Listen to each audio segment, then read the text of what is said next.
At his core, Constantine was a man deeply driven by a love for power.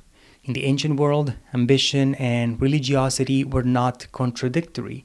Religion was seen as a means to secure victory, fortune, and success, and generals who succeeded were believed to have divine favor. Constantine embraced this belief, abandoning the old gods for a new Eastern one, presented to him as mightier than all others.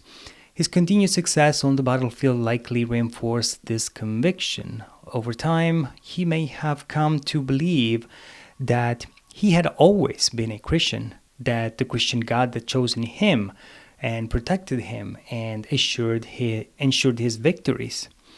Although Constantine was ambitious and ruthless, these traits were not at odds with his Christianity. In his view, the Christian God was also a god of armies and victory, an ideal fit for a conquering emperor. At one point, Constantine adopted the title of Victor, and began signing decrees as Constantinos Victor, convinced that his military successes were evidence of divine favor.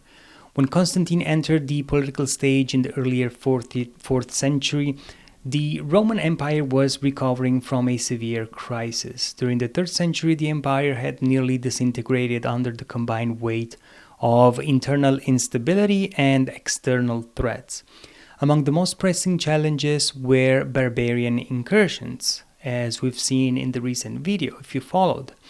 Tribes like the Alemanni raided the Po Valley, while the Goths devastated the Balkans and even reached Athens. It was during this time that Emperor Aurelian fortified Rome with massive walls, and this was an act that was unprecedented in history. However, the more critical problem was succession. The Roman Empire lacked a clear system for determining who would become emperor. While the Senate formally nominated emperors, real power laid in the armies.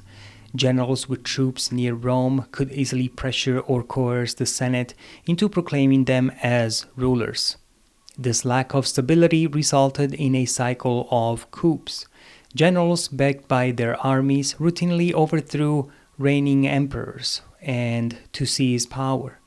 So, between 235 AC and 284 AC, the empire saw 33 emperors, each lasting an average of just 2 years. Among these, 30 met violent ends. They were killed.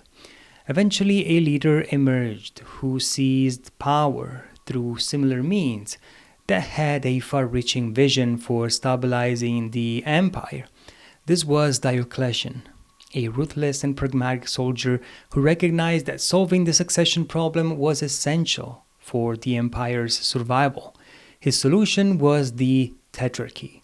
Diocletian realized that the Roman Empire was simply too vast for one person to govern it effectively, and he divided into 2 parts: the wealthier, the Greek-speaking East, which he ruled himself, and the Latin-speaking West, which he entrusted to Maximian, a competent but less refined soldier. Each of these rulers, called Augusti, would appoint a junior partner or Caesar, chosen for their ability rather than familial ties.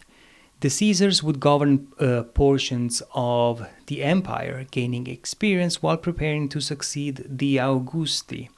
This arrangement of the 2 Augusti and 2 Caesars created what was called the Tetrarchy, the rule of 4. Diocletian believed this system would eliminate coups and merit-based transitions of power. To demonstrate its efficacy, he took the unprecedented step of voluntarily retiring from power. He even convinced Maximian to step down as well, promoting the Caesars to Augusti and appointing new Caesars to continue the cycle. Diocletian was confident the system would secure the empire's future. While ambitious in theory, history would later reveal its flaws. The Tetrarchic system relied on the idea that all 4 emperors, tough soldiers by profession, would collaborate loyally, refraining from undermining one another. However, this assumption was unrealistic and the system began to unravel almost immediately. A major issue arose when the emperor's sons questioned why they were excluded from succession. They asked, "Why not me? Why can't my father appoint me instead of someone else?"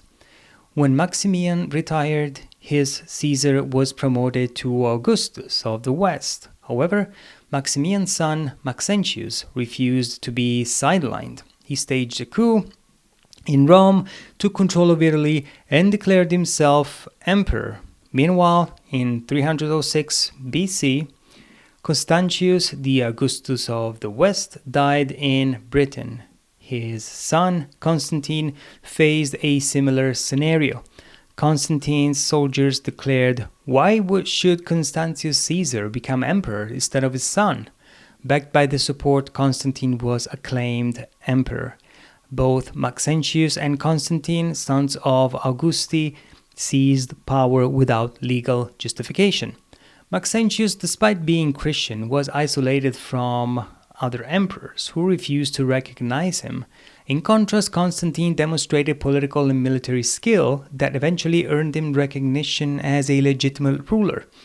This distinction explains why Constantine is not considered a usurper while Maxentius often is. When Constantius died in 306 in York, we're talking about after Christ, of course, Britain, the empire's farthest western point, Constantine took control in his father's territories, Britain, Gaul, and Spain, the western side. From there, he began a march eastward, expanding his authority in stages. The first major step came in 312 AC when Constantine allied with other emperors, targeted Maxentius, who was excluded from the alliance and left to rule Italy alone. At the same time, Maximian, the father of Maxentius, sought to reclaim power. Forced into retirement by the earliest Diocletian's reforms at the beginning, Maximian resented his diminished status. Buying the loyalty of part of the army, Maximian declared himself emperor again. To strengthen his position, he forged an alliance with Constantine, marrying off his daughter, Fausta, to him. Ironically, Fausta would later be executed by Constantine during one of his ruthless purges. This illustrates Constantine's willingness to eliminate even close family members to secure his position. Maximian returned to power, but tension quickly escalated between him and Constantine. Maximian attempted to overthrow Constantine, but Constantine outmaneuvered him and ultimately had him eliminated. At this point, Maximian was not only Constantine's rival, but also his father-in-law. With Maximian removed, Constantine turned his attention to Maxentius, Maximian's son, and Constantine's brother-in-law, Fausta's brother, who ruled Rome as a usurper. Constantine invaded Italy and decisively defeated Maxentius at the Battle of the Milvian Bridge.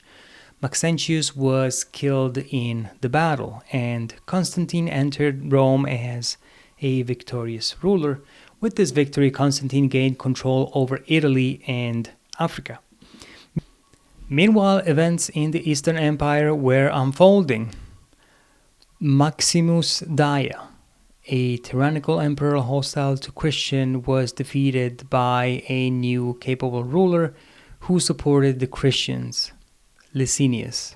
This left Constantine as the ruler of the entire Western Empire and Licinius as the ruler of the East.